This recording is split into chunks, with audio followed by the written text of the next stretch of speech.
Greetings to you. My name is Brabazon and I'm the Dean of Graduate Research at Flinders University, and welcome to Vlog 112 on not being strong. Yes, on not being strong. And this is our second instalment in our resilience trilogy, which is increasingly becoming an anti-resilience trilogy. And this is a vlog that's going to have some personal elements to it, and it is rare for me to have these personal components as part of it, but it is politically important, and also it's grounded in the doctoral research, as it always is when we're having this conversation. And I am summoning some personal stuff today to dismiss some professional nonsense that has been occurring in the last couple of months or so. Now, my voice may crack, I may get upset, but that's part of the story today. The personal is political, the personal is professional. You'll hang with me, I know you will. I always do these vlogs in one take, and I will do that again today. What I might do though, because it is quite a challenging topic, is I might split it into two. So I'll do the first half, I'll then have a glass of water, and then do the second half. So hang with me. And by 112 vlogs, you will know me very well. I'm communicating with so many of you every day, whether it be on LinkedIn or Twitter or Facebook or via email. So we're starting to know each other pretty well. So you maybe know what's about to happen. This is the time for some honesty, for some accountability, some transparency, and also some integrity, so that you are better placed in thinking about who you are in your doctoral program. So let's talk about on not being strong and how we got here. There's been a series of very disturbing studies that have emerged in the last 3 years in particular, just as I was taking on this job actually, that reported the very disturbing mental health issues that were emerging in doctoral programs around the world. And these studies have come from North America, they've also come from European countries. Now the challenge is a lot of those studies are not longitudinal, and a lot of those studies are involving very, very small groups of students. So the generalizability of those studies, pretty difficult to determine. But having said that, it is clear there is a challenge, there is a problem, and it is a new one. Now, always at Flinders, I try and be prescient. So this is an issue, this is an international issue, so I'm trying to configure a whole series of strategies and systems and structures and policies and procedures to help you on your way through your program if and when mental health concerns emerge, because clearly it's an issue and we need to address that at Flinders with honesty and robustness and care. But interestingly, while I was creating this sort of suite of materials for you all, a colleague, a wonderful friend of mine, said to me, "Oh, Tara, I don't think you really should be organising the mental health program because you're so strong and the students don't really come and see you because they've got such small problems and they can't manage, and you've got such big problems and you manage so easily." Right, so I got that comment and I looked at the person, and then suddenly the pennies dropped and I went, oh right, I really do have to address this with some honesty. So I really wanted to be honest with you in this resilience series. Now, I've never had a mental health concern. None of my family have had a mental health concern. I have had very good friends of mine top themselves through really bad working environments and relationship breakdowns. So I understand the horror of this issue. But I think the reason why people are able to stay mentally upright and mentally clear has nothing to do at all, nothing, with being strong or being resilient. In fact, the argument I'm going to make today is all this stuff about being strong and being resilient is actually causing the problem in the first place. So I get called a strong woman a lot. Now, I'm not. But what I find fascinating is the use of the adjective there, so the use of the word strong. What exactly does it mean? So when I'm always thinking about words like this, I apply inversion, Derrida 101, and I think about, right, strong women. Well, what about strong men? Now, of course, I'm a big fan of strong men. I love those strong men competitions. You know, when the guy from Norway drags like a Mack truck behind him, like with his teeth. You know those blokes from Scotland that like lift up a boulder and run 50 metres and drop it? So I love this stuff. So that's the strongman competition, okay? That's great. Now, the reason that connotation is deployed, of course, is for a man to have the adjective placed in front of the word man, they have to do something extraordinary, like pull a Mack truck with their teeth, because it is assumed most of the time that men are pretty strong. So that's why the adjective is not deployed unless you're doing something weird with a boulder. So men are strong by default, supposedly. Now let me explain why that is so incredibly damaging in a doctoral program. Now, as we all know, the common truth, and it is actually true, there are more women than men in undergraduate programs right now, today, around the world. So there are more women than men in undergraduate programs. But by the PhD, by the doctorate, more men are admitted into a PhD program than women, and more men graduate a PhD than women do. And each layer of seniority in academic life, whether it's senior lecturer or professor or dean or vice chancellor, there are more men than women at each stage we go up the seniority hierarchy. So I want to talk about the consequences on men in our doctoral program with all this strength and resilience stuff. Remember, men are our majority group. So the assumption that men are strong and men can take it is part of what is causing all this mental health concern issue right now. And I find it such a tragedy because men's studies and masculinity studies is producing such powerful theorising. In the last 25 years, we have a great body of theory to help us understand and frame and transform this problem. And can I say, the bulk of mental health referrals that come from my office are for male students. And when I think about some of the truly tragic moments in the last 2 years in my tenure as Dean at Flinders University, some of those saddest moments have involved male PhD students in my room. So assuming that men are strong, men can take it, it's causing profound problems. It has to stop. And then, of course, we get to women. Now, the phrase strong women is not remotely linked with sort of the strong men competition at all.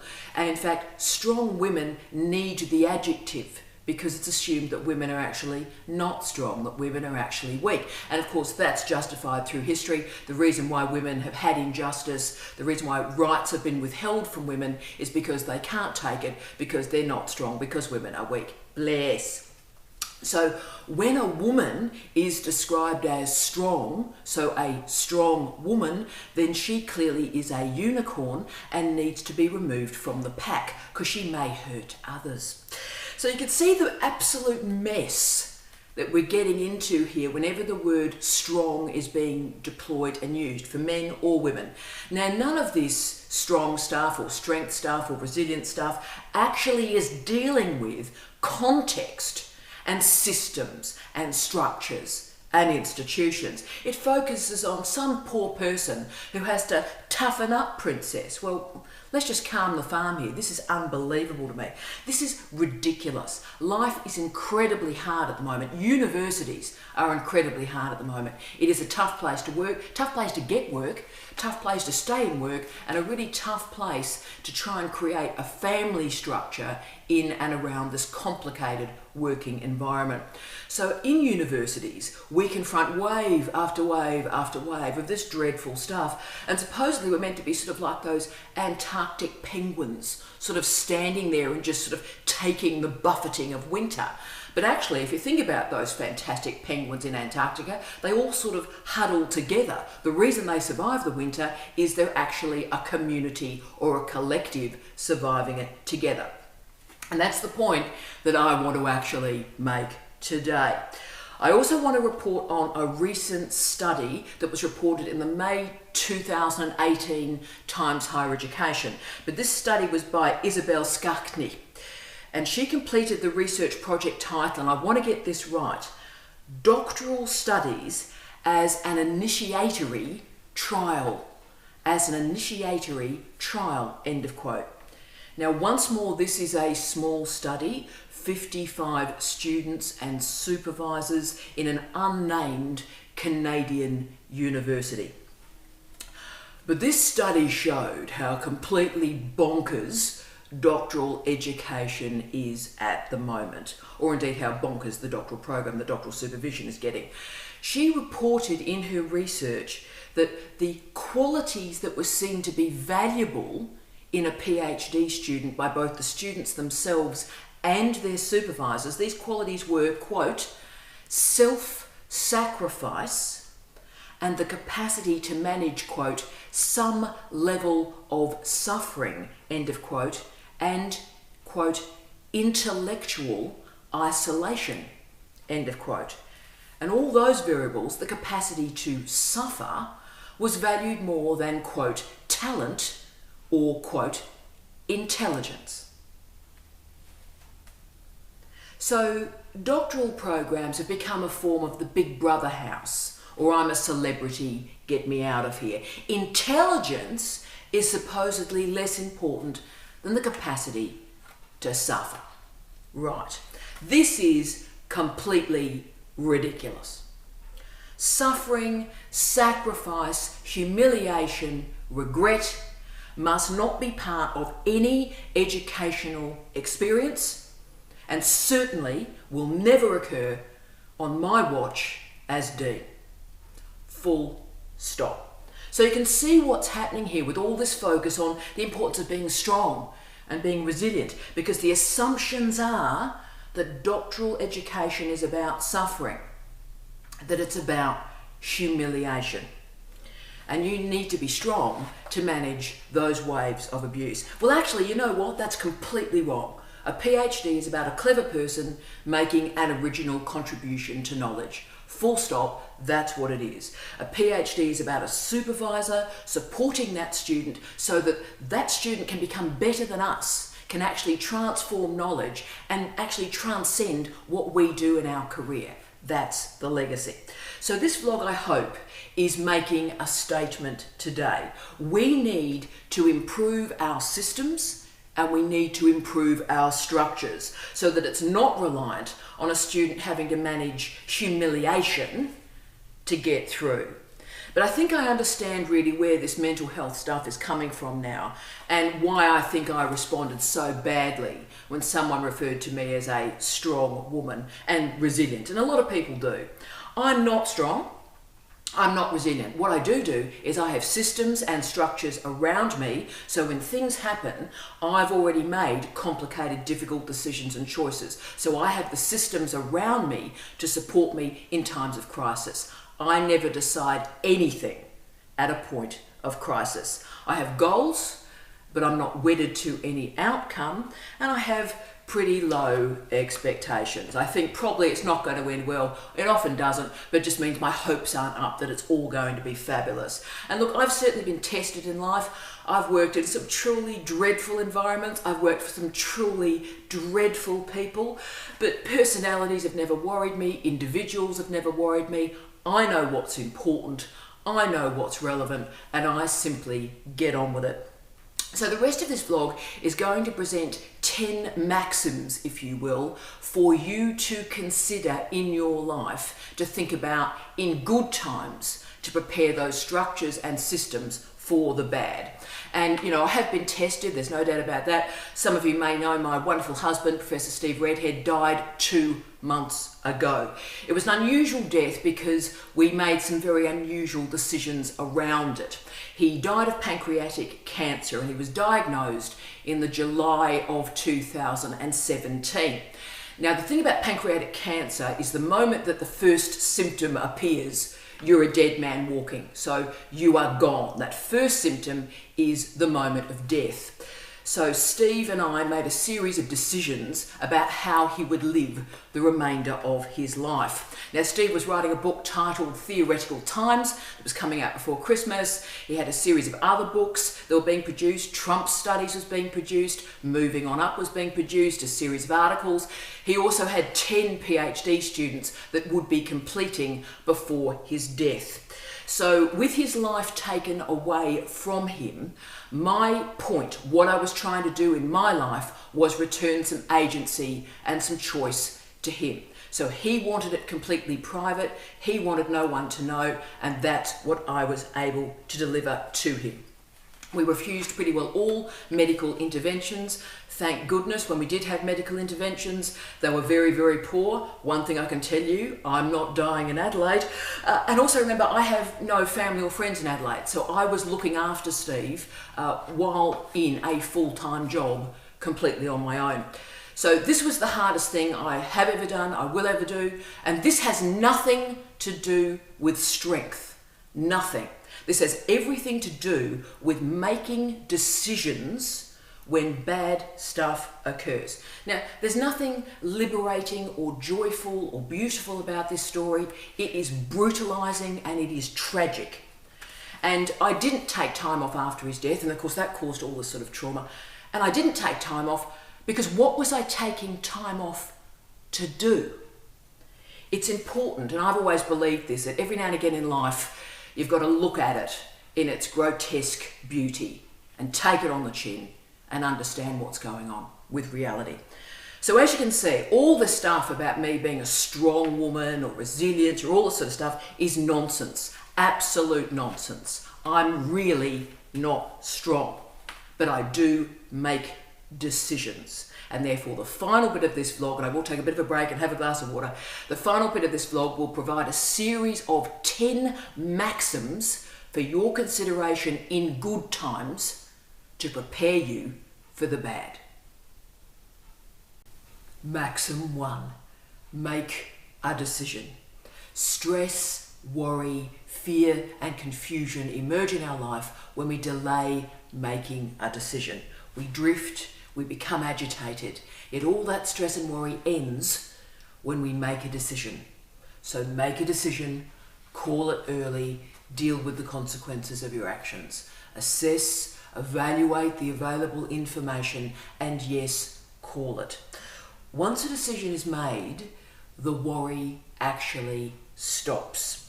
So when I'm working with a PhD student who is thinking about leaving the program, and it's quite a challenging conversation to enact, I've started to implement one strategy. And that strategy is I get them to close their eyes in my office and I get them to imagine something and articulate their feelings. And what I get them to imagine is, I am taking your PhD away from you. How do you feel? And the students that get upset, get really emotional and often cry, they're the ones that I think, right, well, they should really stay in the program, and we come up with strategies to manage the rest of their candidature so they can complete. But can I say a sizable minority of students, when I get them to close their eyes and envision how they feel when I take the PhD away from them, they express blessed relief. And that's the group that should leave a PhD program. So they're in it because they're in it because they're in it and they're worrying about it, and actually when they stop doing a PhD and they actually exit the program, they feel relieved. So yes, make a decision. 2, be very clear what is important to you. Ask yourself this key question and this key question today.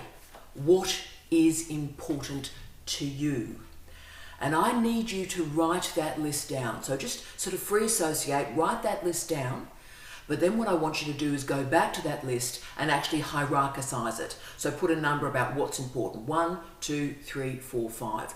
It's probably your family, it's probably your friends, it may be some objects that you care about deeply. All of that's great. What is important to you? List it without judgment, and then rank it without judgment. What matters the most? Once you've got a sense of that, we move to Maxim 3.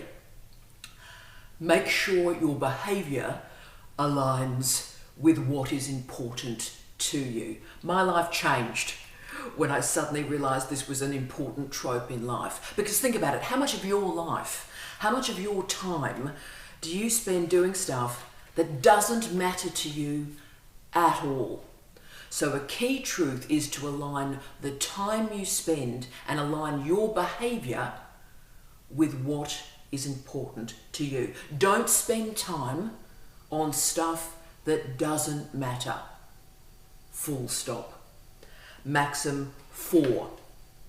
Create structures for your success. and automate what you can. So you can see this is aligned with what's important to you and behavior.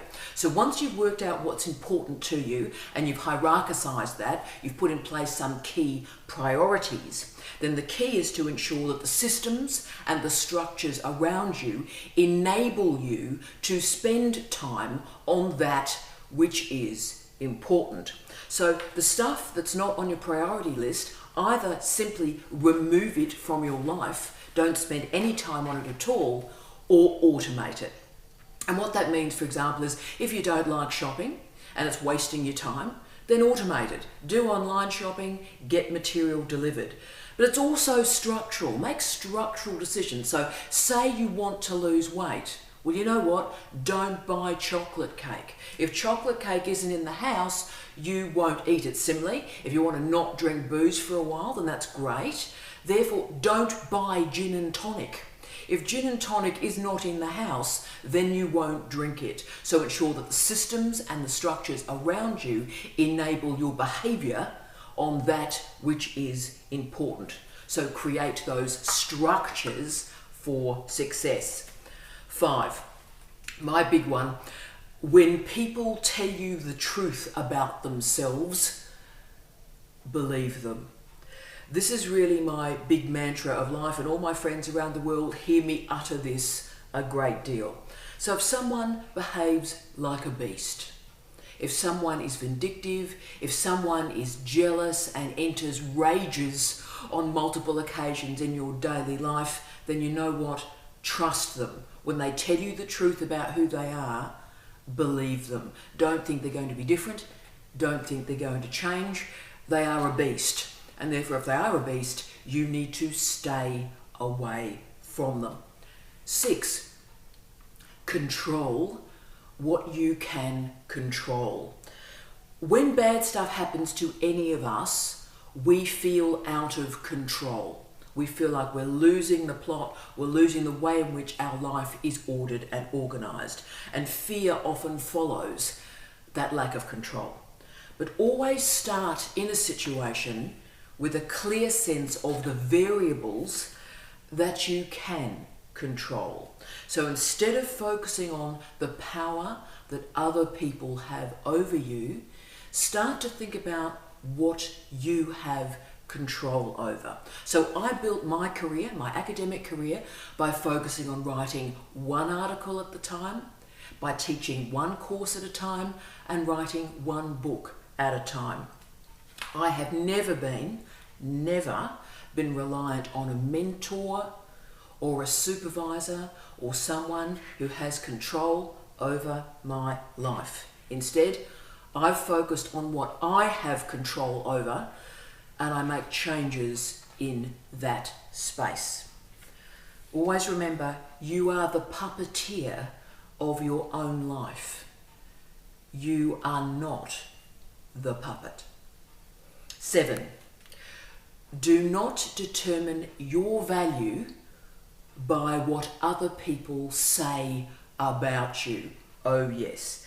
For me, this seems the biggest problem confronting PhD students right now. This is what I see in my office, because you're living your life and you're also creating your sense of personal value from what other people are saying about you. And it may be fellow students, it may be supervisors, it may be journal referees. And look, certainly you should take advice, take commentary, manage feedback. But every bit of advice you receive should be read through your lens, your filter, what is important to you. And I need you right now to have a strong sense of self. I need you to believe that you are important, that you are extraordinary, and yes, you are fabulous. Everything you do should come from that knowledge that I am important, I am enough, and I am truly fabulous. So start there. Always start with I'm fabulous, and then any commentary, any critique you receive can be read through that knowledge. Know who you are. Know your strengths, know your weaknesses, and be cool with that. And don't let other people tell you who they think you are. Boom. 8. Defend yourself.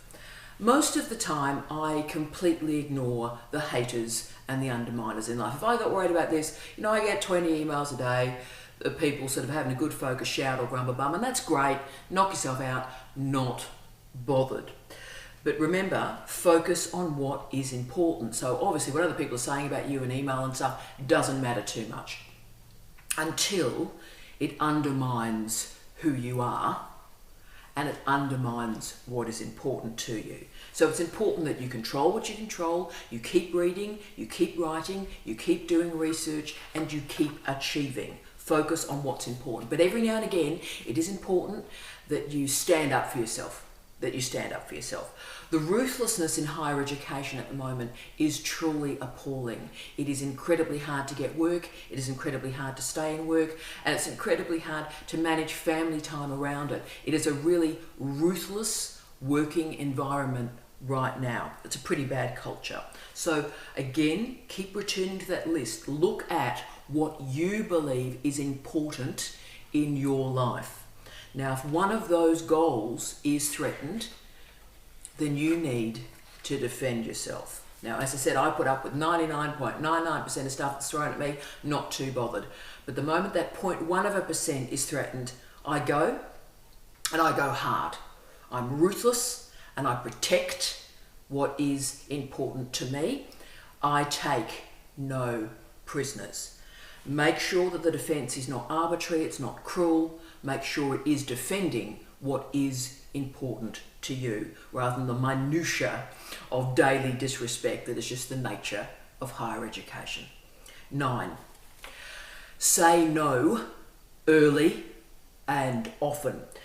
One of the reasons so many of us get stressed and get angry and get worried is we're completely overscheduled and we don't have time to do what is important to us.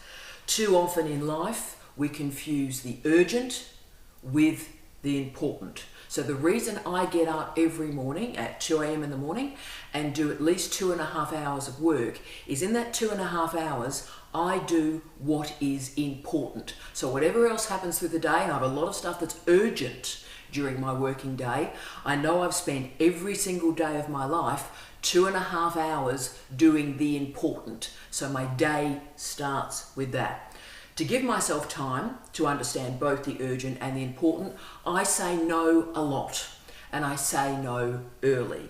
I'm very clear about what's important to me, and if something is not linking in with what's important to me, I say no to that request. Again, don't stress yourself, just say no and say it early.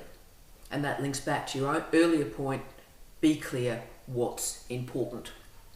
Maxim 10. If you're not going to worry about something in 2 years, don't worry about it now. This final mantra, again, completely changed my life. Worry, waste time. Make a decision, call it. If you make a mistake, it's fine, but just make a decision. All of us worry about some minor issue or somebody said to us or blah, blah, blah, blah, blah, but always work from the premise each day. If you're not going to worry about it in 2 years' time, if you won't even remember that person's name in 2 years, then really don't worry about it too much now. And that clears the deck for you to focus on what's important now. Can I also say it works in an inverted way too, that if you will care about something in 2 years' time that happens today, well, wow, put some time, some energy, and some focus on it today. Now, I know that some of you, maybe many of you, who have been watching this vlog today, you may be in a dark place. My love, my respect to you today. And you need to know that a suite of personal and professional support structures are available to you today to move you forward in your life and your journey. You need to know the support structures are available. One email and we will action those support structures. We will create those systems that will allow you to climb out of that well. Do not think for one moment that you are lacking resilience or you're lacking strength. As I've always said, it takes incredible strength to admit weakness. But if you are in a good place today, then it may be the moment for you to move through those 10 mantras and start to think about what's important to you today.